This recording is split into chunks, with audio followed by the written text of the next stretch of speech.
तो दोस्त क्या आप जानते हैं कि किर्चॉफ लॉ जिस साइंटिस्ट ने दिया था उनका पूरा नाम है गुस्टव रॉबर्ट किर्चॉफ। ये एक जर्मन साइंटिस्ट है और इन्होंने किर्चॉफ लॉ 1845 में दिया था। ठीक है, तो आज जो हम डिस्कस करने वाले हैं वो डिस्कस करने वाले हैं कि किर्चॉफ लॉ किसने दिया, वो मैंने भी बता दिया, गुस्टव रॉबर्ट किर्चॉफ ने 1845 में दिया। और हम बात करेंगे what is the relation between Ohm's law and Kirchhoff law. यानी किर्चॉफ लॉ भी कुछ कुछ वोल्टेज और करंट से रिलेटेड है और ओम्स लॉ भी वोल्टेज और करंट से रिलेटेड था। तो कहीं ऐसा तो नहीं इन दोनों में कोई रिलेशन हो, यानी किर्चॉफ लॉ और ओम्स लॉ, ये वाली बात भी हम आज की वीडियो में करेंगे। और साथ में व्हाट इज किर्चॉफ लॉ, ये तो सबसे ज्यादा ही इंपॉर्टेंट है कि किर्चॉफ लॉ क्या है, उसके दो लॉ हैं, फर्स्ट एंड सेकंड लॉ, वो भी डिस्कस करेंगे हम अपनी इस वीडियो में। और यहां पर आपको किर्चॉफ जो है, जो गुस्टव रॉबर्ट किर्चॉफ है, उनका एक फोटो दिया हुआ है। ठीक है, और एक यहां पे एक फनी इमेज है जिसमें बोला हुआ है कि अगर ये इंडियन लोगों ने चैलेंज किया, किसको, किर्चॉफ को किया है, अब तो खैर रहे नहीं, लेकिन इंडियन लोगों ने किर्चॉफ को चैलेंज ये किया कि आप बड़ा किर्चॉफ लॉ लगाते हो, आप हमारे इंडियन पोल्स में लगा के दिखाओ। ये है, अभी आपने हालांकि किर्चॉफ लॉ नहीं पढ़ा है तो आप ये सोचोगे कि किर्चॉफ लॉ लगेगा कैसे, तो मैं थोड़ा आइडिया देता हूं। किर्चॉफ लॉ कैलकुलेट करता है कितना करंट गया कितना करंट आया। तो जो हम इंडियंस लोग हैं ना, चैलेंज कर रहे हैं कि किर्चॉफ खुद आके भी फेल हो जाएंगे किर्चॉफ लॉ को यहां पे लगाने में। ये इंडियन पोल है, ठीक है, इंडिया के अंदर जो इलेक्ट्रिसिटी पोल है। ठीक है, ये तो खैर मजाक वाली बात थी। तो पर स्टार्ट करते हैं आज की वीडियो। हेलो दोस्त, जय हिंद जय भारत। हम अपने इस चैनल पर फिजिक्स को पढ़ते हैं, सीखते हैं और समझते हैं। आज का जो हमारा टॉपिक है वो टॉपिक क्लास 12th फिजिक्स का चैप्टर 3 से है, किर्चॉफ लॉ। तो अब हम समझेंगे किर्चॉफ लॉ। तो सबसे पहले यहां बताया गया है, they are formulated by the German scientist Gustav Kirchhoff in 1845। यानी कि जो ये किर्चॉफ लॉ है वो फॉर्मुलेट किया था या गिवन या दिया गया था, वो किसके द्वारा दिया गया था, एक जर्मन साइंटिस्ट जिनका की नाम है गुस्टेव किर्चॉफ। इनका पूरा नाम था गुस्टेव रॉबर्ट किर्चॉफ। ठीक है, कब दिया था, 1845 में दिया था। आगे तुमसे एक क्वेश्चन और वहां लिखा हुआ था कि ओम्स लॉ और जो किर्चॉफ लॉ है, इन दोनों में कोई एक रिलेशन है क्या। क्योंकि ये वाली बात मन में इसलिए आई क्योंकि ओम्स लॉ भी वोल्टेज और करंट की बात करता है और किर्चॉफ लॉ भी वोल्टेज और करंट की बात करता है। तो इसका जवाब देने के लिए यहां भी मैंने समझाने की कोशिश की है कि Ohm's law describe the relationship between voltage and the current across the resistive elements. जो ओम्स लॉ है हमारा वो डिस्क्राइब करता है, क्या डिस्क्राइब करता है, रिलेशनशिप वोल्टेज और करंट के बीच में अक्रॉस द रेजिस्टिव एलिमेंट। यानी सिर्फ एक रिलेशन बताता है। वो आपको याद होगा क्या रिलेशन बताया था ओम ने, कि भाई वोल्टेज और करंट में एक रिलेशन होता है कि V is directly proportional to I। ये एक रिलेशन दिया था ओम्स ने। ठीक है, Kirchhoff law describes the behaviour of current end voltage in a circuit branch. यानी कि जो किर्चॉफ लॉ है वो बिहेवियर करंट का बताता है, करंट कैसे बिहेव करने वाला और वोल्टेज कैसे बिहेव करने वाली है किसी भी इलेक्ट्रिक सर्किट के अंदर। तो बात क्लियर हो गई मेरे भाई कि ओम्स लॉ ने वोल्टेज और करंट में एक रिलेशन दे दिया कि ऐसा रिलेशन है, ये बिहेवियर बताएगा किर्चॉफ लॉ के वोल्टेज का क्या बिहेवियर है और करंट का क्या बिहेवियर है। ठीक है मेरे भाई, आगे स्टार्ट करते हैं। हमसे बोला गया किर्चॉफ लॉज क्या है, तो सबसे पहले किर्चॉफ लॉ पढ़ने से पहले कुछ टर्म्स हैं, उनका मीनिंग आपको क्लियर होना चाहिए, फिर हम आगे बढ़ेंगे। Number 1, before understanding these laws we first define a few terms. Number 1, मैं वर्ड यूज करूंगा इलेक्ट्रिक नेटवर्क। क्या वर्ड यूज होगा, इलेक्ट्रिक नेटवर्क। इलेक्ट्रिक नेटवर्क क्या होता है, the term electric network is used for a complicated system of electric conductor. यानी जो आपका इलेक्ट्रिक सर्किट होता है ना, इलेक्ट्रिक सर्किट तो आपको सिंपल दिख जाता है कि भाई ठीक है, एक यहाँ पे सेल लगा दिया या बैटरी लगा दी और या रजिस्टर लगा दिया, ये हमारा हो गया इलेक्ट्रिक सर्किट। बट जब ये इलेक्ट्रिक सर्किट बहुत कॉम्प्लिकेटेड हो जाए, यानी और भी बैटरीज लग जाए, करंट और भी जगह से आए, बहुत ज्यादा कॉम्प्लिकेटेड हो जाए जब ये सर्किट, तो उसी को नाम दे दिया electric network. Simple, electric circuit ही हमारा इलेक्ट्रिक नेटवर्क है, बस कॉम्प्लिकेटेड इलेक्ट्रिक सर्किट जिसे हम इलेक्ट्रिक नेटवर्क कह रहे हैं। पहला टर्म क्लियर हो गया, इलेक्ट्रिक नेटवर्क। ठीक है, नेक्स्ट जंक्शन। जंक्शन किस बात को बोलेंगे, any point in an electric circuit where 2 or more conductors are joined together is a junction. यानी कि जहां पर 2 या 2 से ज्यादा कंडक्टर ज्वाइन होंगे उस जगह को हम जंक्शन कहेंगे। जैसे मान लो एक कंडक्टर, दूसरा कंडक्टर और तीसरा कंडक्टर, ये 3 कंडक्टर हैं और यहां पे जुड़े हुए, तो ये पॉइंट हो गया जंक्शन। ये क्या हो गया, पॉइंट जंक्शन। यानी कि इस पॉइंट पर करंट आएगा भी और करंट जाएगा भी। जंक्शन तो एक जनरल वर्ड है, ये वाला वर्ड तो हम डेली लाइफ में भी यूज करते हैं। जैसे स्टेशंस होते हैं, जैसे हम लोगों का एक टूडला जंक्शन है, तो जो आगरा वाले लोग हैं या हमारे फिरोजाबाद के आसपास के लोग हैं वो टूडला जंक्शन पे आया करते हैं, तो टूडला जंक्शन है। बाकी फिरोजाबाद में जो रेलवे स्टेशन है वो जंक्शन नहीं है। तो टूडला जंक्शन क्यों बोलते हैं उसको, वो इसलिए बोलते हैं क्योंकि वहां पर मोस्टली ट्रेन आके रुकेंगी भी, यानी उतारेंगी भी और लेकर जाएंगी भी। यानी वो एक ऐसा नेटवर्क है जहां पर ट्रेन आती भी है और वहां से जाती भी है। और बाकी जंक्शन नहीं है, आगरा और हमारा फिरोजाबाद क्यों नहीं है, क्योंकि वहां पर क्या होता है कि ट्रेन रुकती नहीं है, या अगर कहीं जाना हो तो ट्रेन वहां से मिलती नहीं है। तो इसीलिए सर्च किया जाता है कि भाई मैं जहां रहता हूं उसके आसपास जंक्शन क्या है, तो जो जंक्शन होगा वहां हम नियर बाई जंक्शन पहुंच जाते हैं। तो वहां पे आपने देखा होगा जंक्शन भी हर स्टेशन के साथ नहीं यूज होता, कुछ स्टेशन के साथ यूज होता है। तो आई होप आपको जंक्शन वर्ड का मीनिंग क्लियर हो गया होगा। आगे बढ़ते हैं। लूप और मैश, हम लूप किसे बोलेंगे? Any closed conducting path in an electric network is called a loop और मैश। कोई भी क्लोज्ड कंडक्टिंग पाथ होगा इलेक्ट्रिक नेटवर्क का, उसे हम लूप या मैश कहेंगे। इसे भी मैं लूप या मैश कह सकता हूं। देखो क्लोज कंडक्टिंग पाथ है, क्लोज कंडक्टिंग पाथ है, तो इसे भी मैं लूप या फिर मैश कह सकता हूं।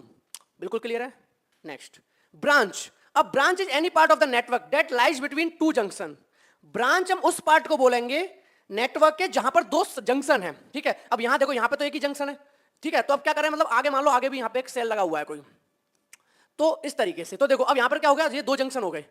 अब एक और आगे की तरफ जंक्शन है मान लो, तो ये जो जंक्शन हो गया, अब दो जंक्शन के बीच का पार्ट, इसे ब्रांच बोलेंगे। एक जंक्शन ही हो गया, एक जंक्शन ही हो गया, तो इसके बीच का पार्ट वो ब्रांच हो गया। तो branch is any part of the network that lies between to junctions. Video pause करो और नोट डाउन कर लो। मैंने पहले ही बोला हुआ है मेरे भाई, जब भी मेरी वीडियो देखते हो पेन और नोटबुक लेके बैठो।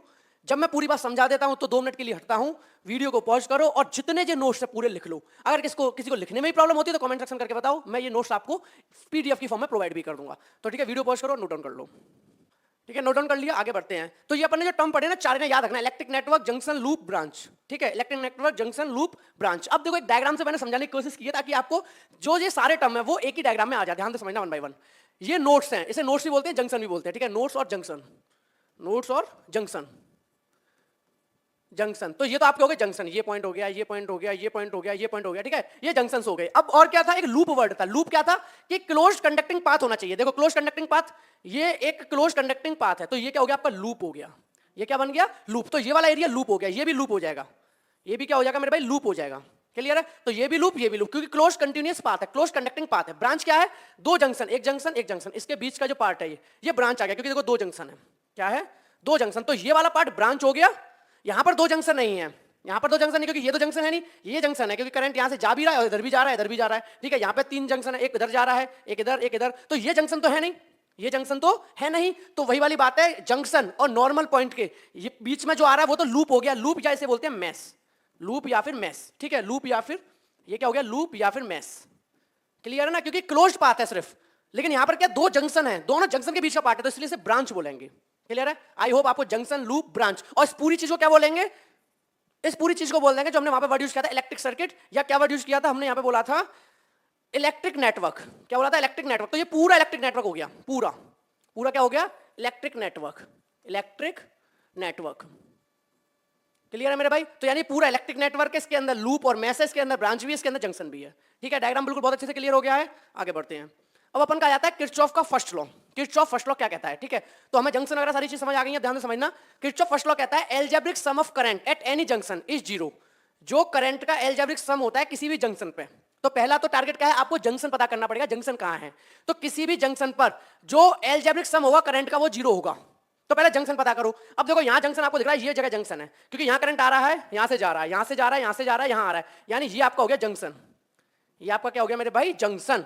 तो जंक्शन ढूंढ लिया। अब आगे की बात क्या है, जंक्शन ढूंढने के बाद अब ये बोल रहे हैं कि जो एल्जेब्रिक सम होगा करंट का, एल्जेब्रिक सम नॉर्मल सम से कैसे अलग होता है, यानी अगर प्लस है तो प्लस ऐड कर दो, माइनस है तो माइनस ऐड कर दो, यानी 4 + 2 या 4 - 2 ऐड कर दो, एल्जेब्रिक सम करो। तो करंट का एल्जेब्रिक सम करो, वो किसी भी जंक्शन पर जीरो आएगा, यानी इस जंक्शन पर आपका इलेक्ट्रिक करंट का सम, समेशन ऑफ आई कितना आएगा, जीरो आएगा। कहां, इस जंक्शन पर। या फिर इसे एक और तरीके से कह सकते हैं, पहला पॉइंट समझ में आया, अभी थोड़ा समझा दूंगा कि जंक्शन पे जीरो कैसे आता है। ठीक है, फिलहाल इतना समझ लो कि जो करंट है किसी भी जंक्शन पे जीरो होगा।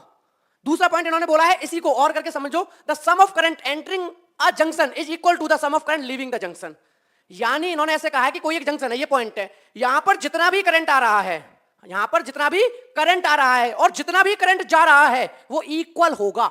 यानी जितना करंट आया उस जंक्शन पे और जितना करंट गया वो इक्वल होगा।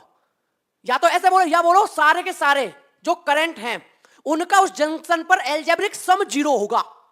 बात बिल्कुल अच्छे से क्लियर है? ठीक है, यहां तक क्लियर है बिल्कुल। तो इसीलिए देखो अब आगे इन्होंने क्या किया कि करंट जितना आ रहा है वो इक्वल होगा, जितना करंट जा रहा है चेक करते हैं कितना आ रहा है करंट। अब देखो ध्यान से देखते जाना मेरे भाई, कितना करंट आ रहा है। एक तो ये करंट आ रहा है यानी I1 करंट आया, और करंट कौन आ रहा है, I2, ये भी जंक्शन की तरफ आ रहा है यानी कि I2। तो I1 + I2, और कोई करंट आ रहा है भाई, ना ये आ रहा, ना ये आ रहा, ना ये आ रहा, यानी जितना करंट आया, कितना आया, I1 + I2, उतना ही करंट जाएगा। तो I3 + I4 + I5। क्लियर है मेरे भाई? यानी जितना करंट आया I1 + I2 उतना ही करंट गया, I3 + I4 + I5। क्लियर है मेरे भाई? आई होप आपको फर्स्ट जो लॉ है किरचॉफ का फर्स्ट लॉ, और इसे जंक्शन लॉ भी बोलते हैं। क्या बोलते हैं? Kirchhoff junction law, junction rule भी बोलते हैं। ठीक है, तो किरचॉफ जंक्शन रूल भी बोलते हैं और किरचॉफ का फर्स्ट लॉ भी बोलते हैं, तो कंफ्यूज होने की जरूरत नहीं है। आगे बढ़ूं, अब आगे बोला गया है मैथमेटिकली इस लॉ को हम कैसे एक्सप्रेस करते हैं कि भाई summation of I equal to 0, यही बोलेंगे summation of I equal to 0, यानी जितना करंट आया उनका एल्जेब्रिक सम, जितना करंट आया उनका एल्जेब्रिक सम 0 के इक्वल है। Sign convention for applying junction rule. अब यहाँ एक बहुत ही इंपॉर्टेंट पॉइंट समझने का है कि जो जंक्शन रूल हम लगाते हैं, जो जंक्शन हम रूल लगाते थे, मान लो ये है, यहाँ पे करंट आया, यहाँ से करंट आया और यहाँ पे करंट गया, यहाँ पे जो करंट गया, यहाँ पे जो करंट गया। ठीक है, इनको नाम दे देता हूँ I1, I2, I3, I4 और I5। फिर से समझा देता हूं, देखो I1 करंट जंक्शन की तरफ जा रहा है, I2 करंट जंक्शन की तरफ जा रहा है, I3 करंट जंक्शन से जा रहा है, I4 करंट जंक्शन से जा रहा है और I5 भी जंक्शन से जा रहा है। यानी दो करंट है I1 और I2 जो जंक्शन की तरफ आ रहे हैं और बाकी के तीनों जंक्शन से जा रहे हैं, और ये हो गया आपका जंक्शन। यहां तक बात बिल्कुल क्लियर है मेरे भाई? अब ये बात कर रहे हैं साइन कन्वेंशन, यानी इन्होंने ये तो कह दिया कि उनका एल्जेब्रिक सम 0 होगा, पर कैसे 0 होगा? यानी इतना तो क्लियर है, I1 plus I2 plus I3 plus I4 plus I5, इन सबको जब ऐड करोगे, यानी इन सबका जब एल्जेब्रिक सम करोगे तो 0 आएगा। तो क्वेश्चन तो यही है कि 0 कैसे आएगा? तो इन्होंने साइन कन्वेंशन बताया है। पहला ध्यान से समझना, current flowing towards the junction taken as positive. जितना भी करंट जंक्शन की तरफ आ रहा है, जितना भी करंट जंक्शन की तरफ आ रहा है, towards the point, towards the junction, उसको मानो पॉजिटिव। यानी I1 पॉजिटिव और मेरे भाई I2 पॉजिटिव। कोई समस्या, कोई दिक्कत, कोई परेशानी? क्लियर है कि भाई जो जंक्शन की तरफ करंट आ रहा है वो पॉजिटिव, तो I1 करंट आ रहा है पॉजिटिव, I2 करंट आ रहा है पॉजिटिव, और कोई करंट आ रहा है? I3 नहीं, I4 नहीं, I5 नहीं। आगे पढ़ते हैं, the current flowing away from the junction are taken as negative. यानी कि जितना भी करंट जंक्शन से जा रहा है उसको नेगेटिव लो। I1 जा रहा है, नहीं भाई वो तो आ रहा है, I2 जा रहा है, नहीं भाई वो तो आ रहा है, तो ये दोनों तो पॉजिटिव हो गया। कौन कौन जा रहा है चेक करो, I3 जा रहा है, I3 जा रहा है, तो यानी I3 नेगेटिव। और चेक करो I4 जा रहा है नेगेटिव, I5 नेगेटिव। तो यानी कि तीन करंट नेगेटिव हैं, यानी कि वो जंक्शन को छोड़कर जा रहे हैं I3 और I4 और I5, और दो करंट आ रहे हैं जो कि पॉजिटिव है I1 और I2। जब आप इन सबको ऐड करोगे तो आपको इन सबका सम 0 मिलेगा। अब ये ऐड कैसे होगा ध्यान से समझ लो, ये तो पॉजिटिव है तो as it is positive add हो जाएंगे। यहां करके दिखा देता हूं, इस साइड करके दिखा देता हूं। चलो अब कैसे ऐड करोगे सबको ध्यान से समझना।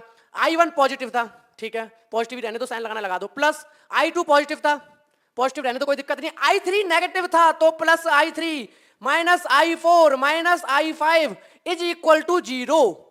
यानी कहने का मतलब है कि I1 plus I2 plus minus I3, और प्लस माइनस का जाएगा माइनस I3, तो I1 प्लस I2 ये positive, minus I3 minus I4 minus I5, इनको जब कैलकुलेट करोगे, इनको जब सॉल्व करोगे तो सारा का सारा सम 0 आ जाएगा। इसलिए बोला था algebraic sum of electric current at a junction is 0।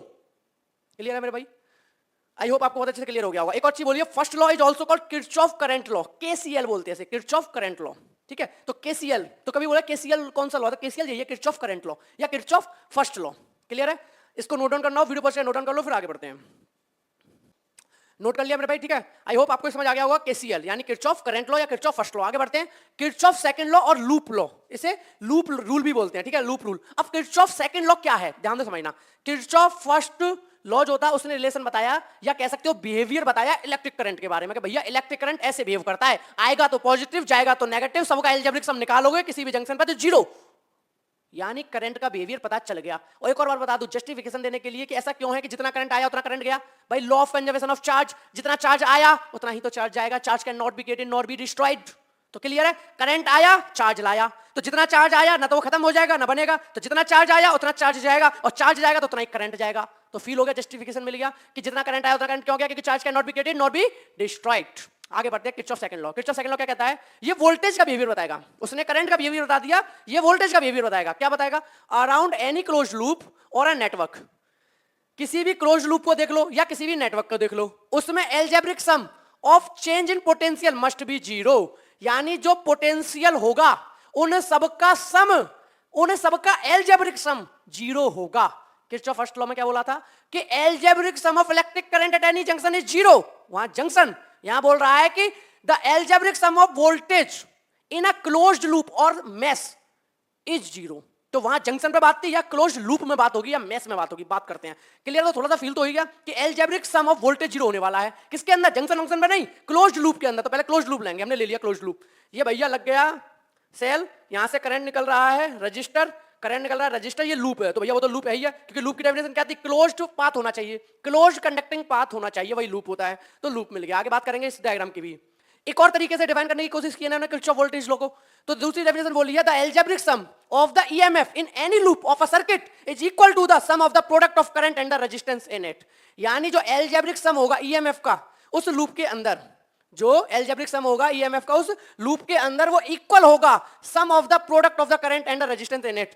किसके इक्वल होगा? यानी समेशन जो होगा इलेक्ट्रिक समेशन जो होगा ईएमएफ का, वो इक्वल होगा किसके? Summation of IR. Summation of electric field होगा समेशन ऑफ आईआर के, यानी कि जितना इसके अंदर ईएमएफ है वो इक्वल होगा कि जो प्रोडक्ट होगा। अब देखो ध्यान से समझना ना, ईएमएफ क्या है? वोल्टेज। ईएमएफ क्या है? ईएमएफ होती है मेरे भाई वोल्टेज, और वोल्टेज तो वोल्टेज होती ही है। मैं ऐसा क्यों कह रहा हूं वोल्टेज तो वोल्टेज होती है? याद करो, वोल्टेज का फॉर्मूला होता है I into R, V equals to होता है आई इंटू आर। याद आया? वी इक्वल्स टू होता है आई इंटू आर। तो कभी अगर आपको कोई वोल्टेज ना बोल के उल्टा बोले कि the product of current and resistance, the product of I and R, तो अपने आप समझ जाओगे भैया वोल्टेज कहना चाह रहा है। समझ आ रहा है ना? अगर कोई सीधा सीधा नहीं बोल रहा कि वोल्टेज, कैसे बोल रहा है कि the product of current and resistance, तो हम समझ जाएंगे अच्छा product of current and resistance बोल रहा है, इसका मतलब कहना वोल्टेज ही चाह रहा है, बस मुंह से नहीं निकाल रहा। तो भाई यहां पे हुआ है कि ये कह रहा है कि ईएमएफ इक्वल होगा product of current and resistance, तो ईएमएफ वोल्टेज के ही इक्वल होगा, कहना ये चाह रहे हैं। क्योंकि ईएमएफ भी वोल्टेज, अब ऐसा तो नहीं है कि कोई एक क्वांटिटी दूसरी क्वांटिटी इक्वल हो जाए, टाइम मास के इक्वल हो जाए, नहीं होगा। टाइम है तो किसी टाइम के ही इक्वल बैठाना पड़ेगा, मास है तो किसी मास के इक्वल करना पड़ेगा। तो जैसे ईएमएफ है, वोल्टेज है, तो किसी वोल्टेज के ही इक्वल रखनी पड़ेगी। तो वही इन्होंने समझाने की कोशिश की है मेरे भाई कि जितना इसमें ईएमएफ है, जितना ये ईएमएफ है, वो इक्वल होगा किसके? जो यहां पोटेंशियल ड्रॉप होगा, ऐसे कहना चाह रहा है। जो यहां पर ईएमएफ है वो किसके इक्वल होगा? जितना पोटेंशियल ड्रॉप होगा। मैंने क्यों बोला पोटेंशियल ड्रॉप होगा? क्योंकि कहना तो वही चाह रहा है, आई और आर का प्रोडक्ट होता तो पोटेंशियल है, आई और आर का प्रोडक्ट होता तो पोटेंशियल ही है। यानी पोटेंशियल यानी टोटल ईएमएफ या maximum potential EMF is equal to the sum of the potential drop. Clear है? तो वही लिखा है, the algebraic sum of the EMF in any loop of circuit is equal to the sum of the product.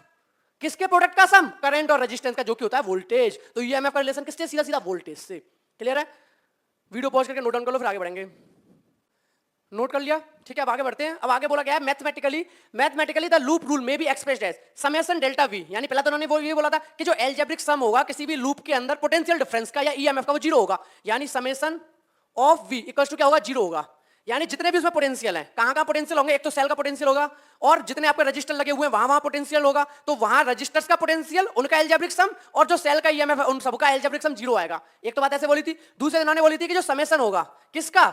Summation होगा EMF का, ई का, ई यहां पे क्या लिख देता हूं ईएमएफ। समेशन ऑफ ईएमएफ जो होगा वो किसके इक्वल होगा? समेशन ऑफ आईआर के।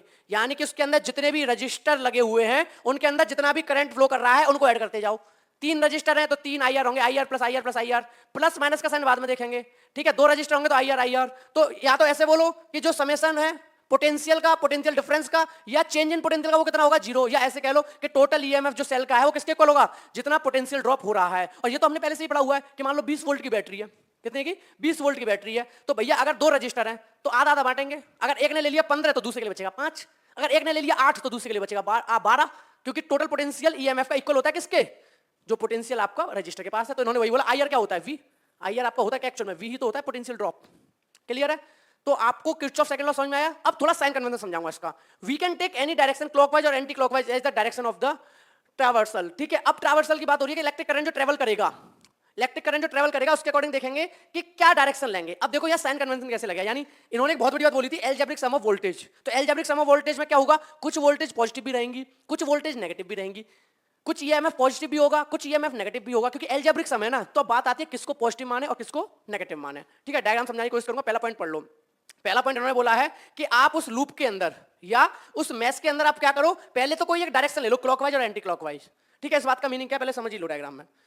कि देखो क्लॉकवाइज कैसे ले लो, या तो क्लॉक ये ले लो एंटी क्लॉकवाइज, देखो ये हो गया एंटी क्लॉकवाइज, या तो ऐसे लूप ले लो या ऐसे लूप ले लो क्लॉकवाइज। यानी या तो ऐसे ले लो एंटी क्लॉकवाइज जो कि अभी लिया हुआ है, या फिर ऐसे ले लो उल्टा क्लॉकवाइज। किसके अंदर? किसी भी लूप के अंदर, किसी भी मैश के अंदर। अब आपके मन में आएगा सर ये वाला लें एंटी क्लॉकवाइज या लें क्लॉकवाइज, तो मैं सिंपल सजेस्ट करूंगा जिधर करंट जा रहा हो उसी तरफ ले लो। क्लॉकवाइज एंटी क्लॉकवाइज देखो ही मत। करंट कहां जा रहा है? यहां से। करंट कहां जा रहा है? यहां। तो करंट जब इधर जा रहा है तो लूप लो ये वाला। अब जो भी हो क्लॉकवाइज एंटी क्लॉकवाइज जो भी हो। क्लियर है? लूप कौन सा लो? मैंने बना दिया ये वाला। क्लियर है? ये वाला क्यों लिया रीजन? क्योंकि करंट इधर जा रहा है, करंट देखो इधर जा रहा है, पॉजिटिव से निकला नेगेटिव, तो करंट इधर जा रहा है तो मैंने लूप उसी के हिसाब से लिया, पहला पॉइंट। तो माइंड में क्लियर हो गया कि भाई लूप कौन सा लेना है, किसी भी मैश के अंदर या फिर किसी भी कंडक्टिंग क्लोज्ड पाथ के अंदर, जिधर करंट हो उसी तरफ ले लो बस। अब चाहे एंटी क्लॉकवाइज हो चाहे क्लॉकवाइज हो। पहला पॉइंट क्लियर हो गया। दूसरा पॉइंट पढ़ते हैं, दूसरा क्या दिया उन्होंने? दूसरा पॉइंट बोला है कि the EMF of cell is taken as positive. EMF cell का पॉजिटिव टेकन करना है if the direction of traversal is from its negative to the positive terminal through the electrolyte. कि ईएमएफ पॉजिटिव होगा किसके? अगर जो ट्रैवर्सल है current का from its negative to the positive terminal, current negative से पॉजिटिव जा रहा है। इस बात को बहुत ही सिंपल भाषा में समझाता हूं, किसको पॉजिटिव लेना है किसको नेगेटिव लेना है, कंफ्यूज नहीं होना। देखो ध्यान से समझना कैसे समझाता हूं। देखो लूप तो सेलेक्ट कर लिया, अब तो कोई दिक्कत ही नहीं है। अब एक काम करो, जब लूप सेलेक्ट हो जाए तो साइन लगा दो, ये पॉजिटिव है ये नेगेटिव है, ये पॉजिटिव आगे चलेगा तो यहाँ पॉजिटिव लगाओ, आगे नेगेटिव, आगे फिर बढ़ते जाओ, एक्सचेंज करते जाओ, पॉजिटिव नेगेटिव फिर ऑल्टरनेट, पॉजिटिव नेगेटिव, यहाँ आगे फिर से नेगेटिव पॉजिटिव। क्लियर है यहाँ तक? कोई डाउट? अब ध्यान से समझना, जो साइन पहले मिले, देखो अब इनका फॉर्मूला क्या था? इनका फॉर्मूला था कि समेशन ऑफ आई आर, इनका था, पहले मैं यहाँ रफ करके लिख देता हूँ, इनका था भाई इधर लिखूंगा, इन्होंने ये बोला था कि समेशन ऑफ आई आर जो है हमारा वो ईएमएफ के इक्वल होगा, यही तो बोला था, समेशन ऑफ आई आर मेरा ईएमएफ के इक्वल होगा। तो एक एक करके चलेंगे। तो देखो करंट जब यहां से निकला, करंट जब यहां से निकला तो पहला रेजिस्टेंस मिला उसे R1, करंट था I, करंट था I और रेजिस्टेंस था R1, यानी जो भी पोटेंशियल ड्रॉप होगा V1 मान लो V2 मान लो जो मानना है वो यहाँ रेजिस्टेंस पे होगा। तो पहला IR1, क्या लिखा? IR1, IR1 लिखा। अब आपके मन में आएगा सर साइन कौन सा लगाया? तो मैंने क्या बोला, लूप के अकॉर्डिंग चलते जाओ, जो साइन पहले मिले वो लगा दो। कौन सा साइन है? पॉजिटिव, तो IR1 पे लगा दो पॉजिटिव। ओके आगे बढ़ूं, अब मैं आगे आया, अब बाकी का पोटेंशियल एक तो यहां पे मिला था मुझे पोटेंशियल ड्रॉप, दूसरा पोटेंशियल ड्रॉप R2 पे मिलेगा। अब इसको कैसे लिखूं मैं? तो इसको लिखने के लिए क्या करो, फिर से भाई IR2 कितना हो गया? IR2। अब साइन कौन सा लगाऊं? पहले साइन कौन सा पड़ा? Positive, IR2 positive. और कोई रेजिस्टेंस है? यहां कोई भी रेजिस्टेंस नहीं है, ठीक है, निकल गए सीधे। अब इधर आए तो एक पोटेंशियल ड्रॉप यहां था, एक पोटेंशियल ड्रॉप यहां पे, एक पोटेंशियल यहां पर है, यानी कि जो इसका ईएमएफ है। अब इसका ईएमएफ क्या लें? अब यहाँ पे क्या बोला गया है कि भाई जो एलजेब्रिक सम है वो क्या होने वाला है? 0। तो ठीक है, एलजेब्रिक सम 0 करेंगे। अब इसमें आ गया पहले नेगेटिव, अब मान लो इसका ईएमएफ है E, तो अब क्या करूंगा मैं? माइनस का E। हो गया, तीन जगह वोल्टेज आया है, एक इस रजिस्टर पे, किस रजिस्टर पे, एक सेल पे। तो तीनों का जो एलजेब्रिक सम है वोल्टेज ड्रॉप का, वोल्टेज पोटेंशियल डिफरेंस का, वो 0 होगा। तो एलजेब्रिक सम मैंने कर दिया, साइन लगाना मैंने बता दिया, इक्वल्स टू 0। यहां तक बात क्लियर है? अब E उधर पहुंचा दो, तो IR1 plus IR2 equal to कितना हो गया? E हो गया। अब ध्यान से देखना, क्या जो सेकंड वाली लाइन बोली थी वो लागू हो गई? नहीं हो गई? कि इन्होंने बोला था कि the algebraic sum of current and resistance का product, the product of current and resistance, ऐसे नहीं, the algebraic sum of product of current and resistance is equal to the EMF. तो वही तो आया, IR प्रोडक्ट, जितने करंट रेजिस्टेंस IR उनका जो सम है किसके इक्वल है? ईएमएफ के। क्लियर है? आई होप आपको बहुत अच्छे से कॉन्सेप्ट समझ आ गया होगा। साइन का मैंने बता दिया, फिर से समझा दे रहा हूं। साइन का कुछ नहीं करना, एक बार लूप सेलेक्ट कर लो। लूप सेलेक्ट करने का तरीका मैंने पहले बताया है, करंट देखो बस, करंट इधर है, लूप ले लिया ये वाला। अब जो साइन बैटरी का है उसके अकॉर्डिंग देते जाओ, पॉजिटिव आगे पॉजिटिव, तो फिर ऑल्टरनेट करते जाओ। पॉजिटिव था, इसे पॉजिटिव दिया, यहाँ नेगेटिव, नेगेटिव तो यहाँ पॉजिटिव, इसका ऑल्टरनेट नेगेटिव, तो आगे तो नेगेटिव लगा ही हुआ है। सिंपल तरीका है। जो बैटरी पर है साइन, तो सबसे पहले तो साइन नजदीकी वाले को वही दे दो जो बैटरी पर है, ठीक है। जो साइन बैटरी पर है वही नजदीकी वाले को दे दो, फिर ऑल्टरनेट चलते जाओ, फिर अपने आप यहाँ आई जाओगे। तो साइन लगाना आ गया। तो वो दोनों बात हो गई। पहली वाली बात में ये बोला गया था कि the algebraic sum of voltage, the algebraic sum of voltage and EMF is 0, वो फर्स्ट वाला है। और करके समझाया था कि the algebraic sum of product of current and resistance is equal to the EMF, वो यहां हो गया product of IR, product of IR equals to EMF. तो ये आपका किरचॉफ फर्स्ट लॉ और किरचॉफ सेकंड लॉ था, ठीक है। तो वही इन्होंने समझाया है साइन कन्वेंशन। आई होप आपको ये टॉपिक बहुत अच्छे से समझ आ गया होगा। मैं आपको फिर से बता दूं, मेरे भाई पूरे फर्स्ट चैप्टर क्लास 12 का मेरे चैनल पे हो रखा है, प्लेलिस्ट में जाओ, सीक्वेंस में वीडियोज हैं लगभग 25-26। चैप्टर 2 भी हो गया है और चैप्टर 3 मतलब ऑलमोस्ट होने वाला है, बस 1-2 टॉपिक ही बचे हुए हैं। इसलिए मेरे भाई ध्यान से सारे टॉपिक्स करते चलो सीक्वेंस में। पूरे इस ईयर मैं आपको इतना तो कंफर्म कह रहा हूं, 12th का पूरा सिलेबस कराऊंगा, बोर्ड लेवल का। जो बोर्ड लेवल का सिलेबस है वो पूरा मेरे इस चैनल पे मिलेगा। अभी टॉपिक्स चल रहे हैं, फिर हम एनसीईआरटी के पूरे सॉल्यूशंस करेंगे। तो आप बिल्कुल अच्छे से मेरे चैनल के साथ जुड़ जाओ और सीक्वेंस में अच्छे से करते चलो। किसी भी तरह का कोई भी डाउट आए कमेंट सेक्शन में कमेंट करके बता सकते हो। मिलते हैं फिर अपन नेक्स्ट वीडियो में अपने नए कॉन्सेप्ट के साथ। Thank you so much.